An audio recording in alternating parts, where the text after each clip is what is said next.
Hey guys, welcome back again to Surrounded Worship, where we are surrounding this city and yours with the sounds of our praise. We are now in week 4 of Welcome in This Place. This series has been so fun to do, so fun to worship with you guys. So let's continue that right now.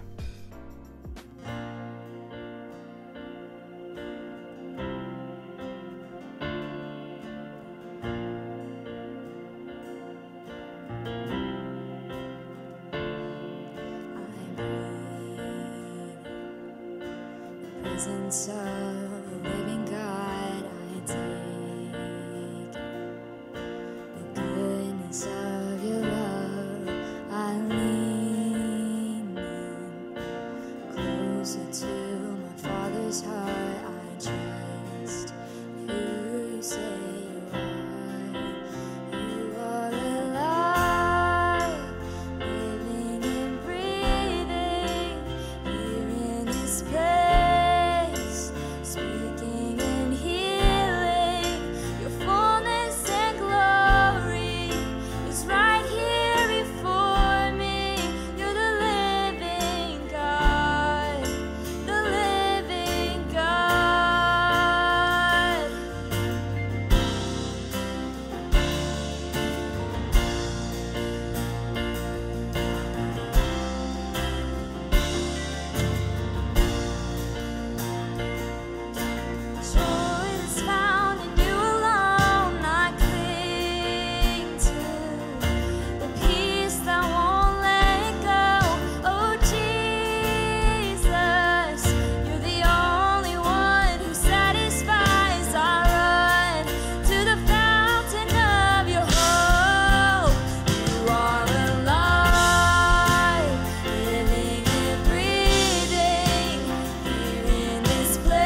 is a sacrifice.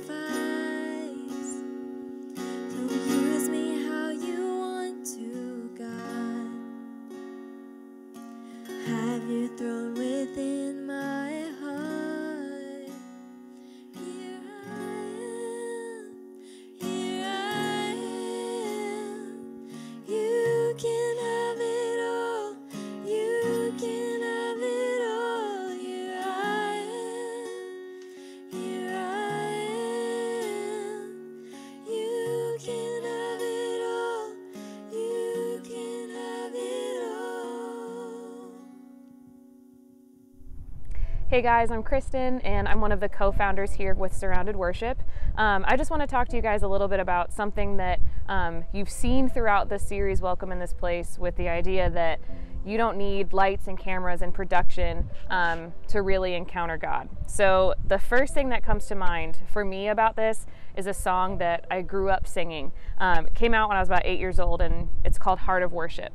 The song starts with the lyrics, "When the music fades and all is stripped away, and I simply come, longing just to bring something that's of worth that will bless your heart." So I looked up the story behind that song. I've heard different versions of it since the song came out. And so the story goes that Matt Redman wrote this song in the early 90s at his church that was in England. They were really going through a period of apathy.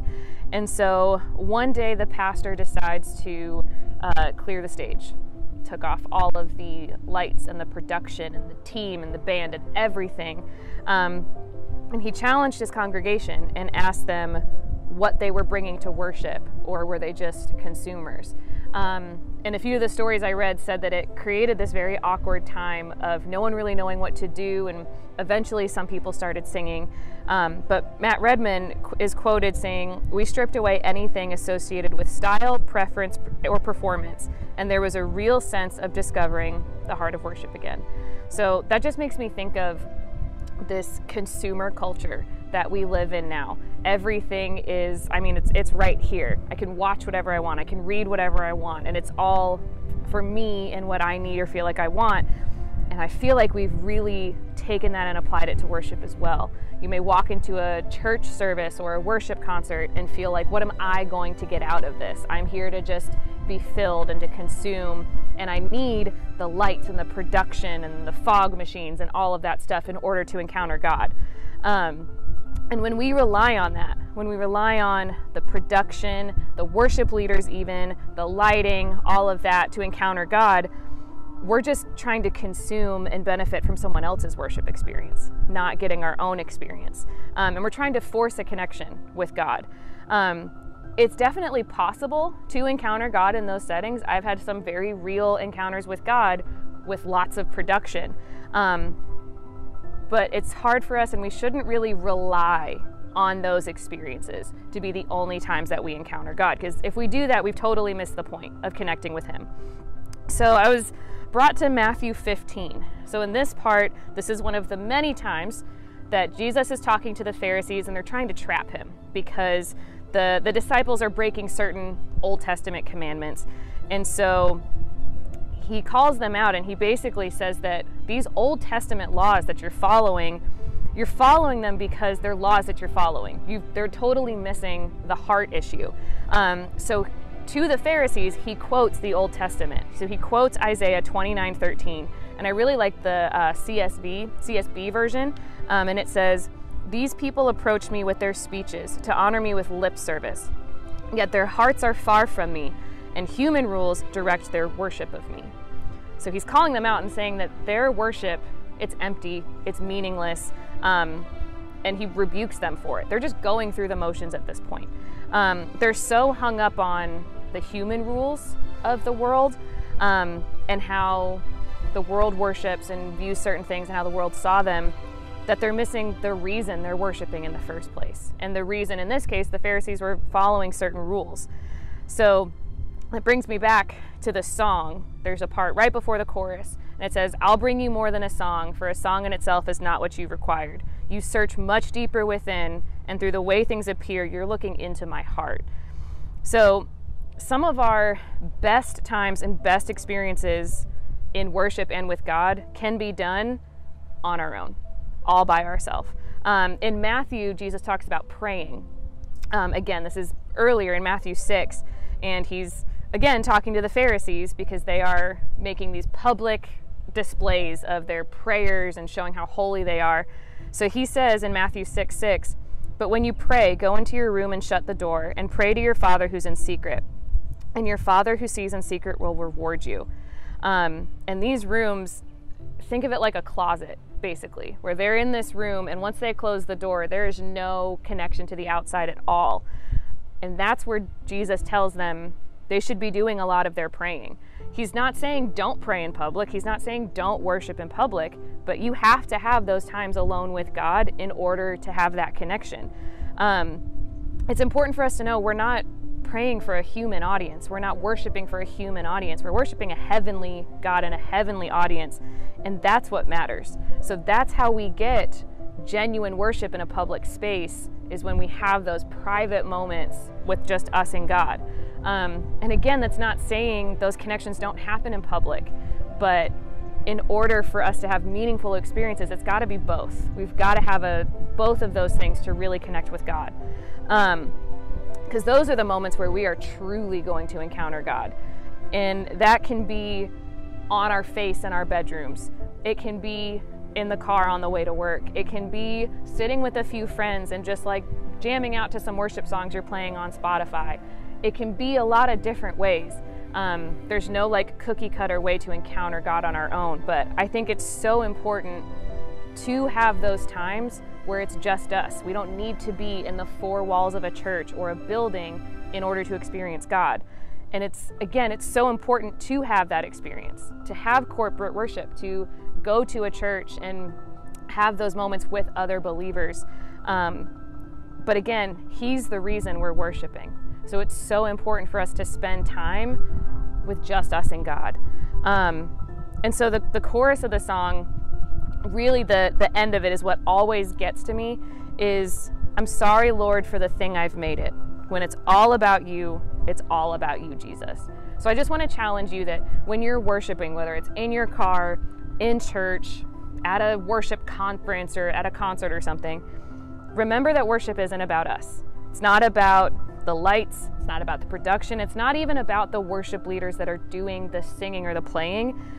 It's about connecting with our Savior, with the person who created us. It's all about Him because He deserves our worship and He deserves our praise. So with that being said, let's continue worshiping together.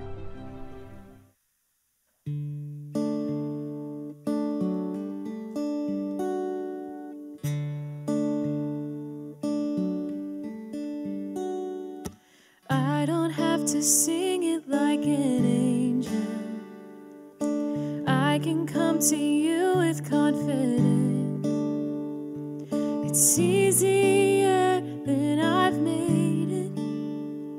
And we don't have to act like perfect people to get an invitation to your table.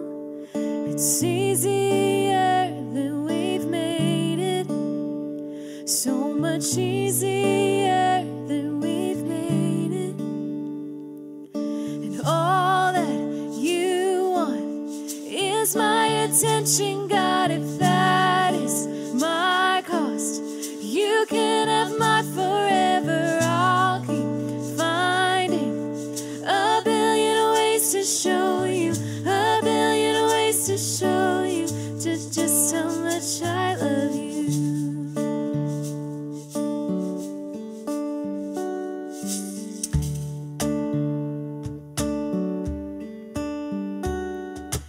I could turn my car into an altar, and we could turn this room into a church.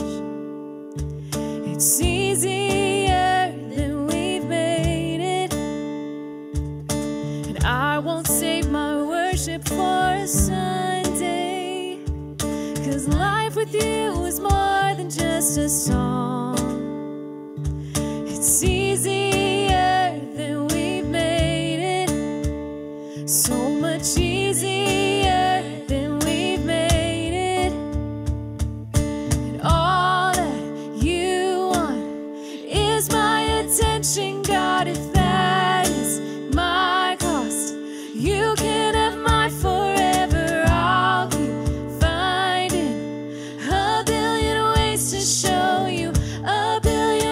ways to show you just how much I love you. All that you want is my attention, God. If that is my cost, you can have my forever. I'll keep finding a billion ways to show you, a billion ways to show you just how much I love you.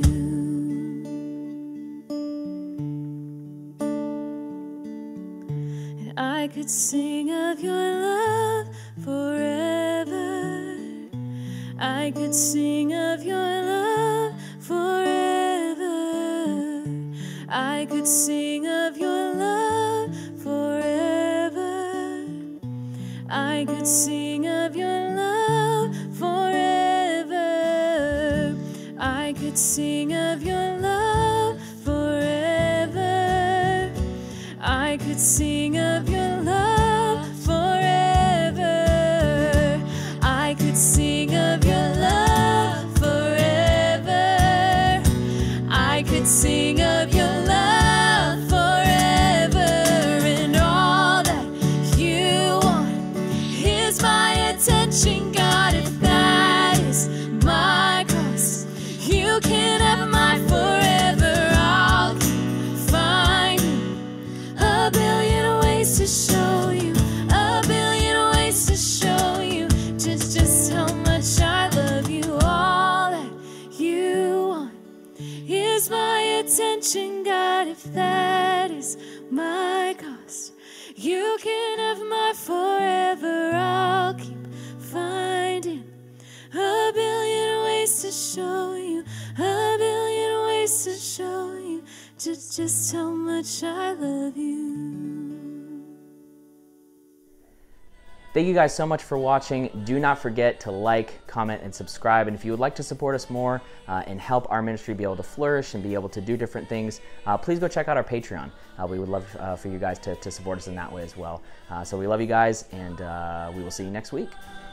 Welcome in this place.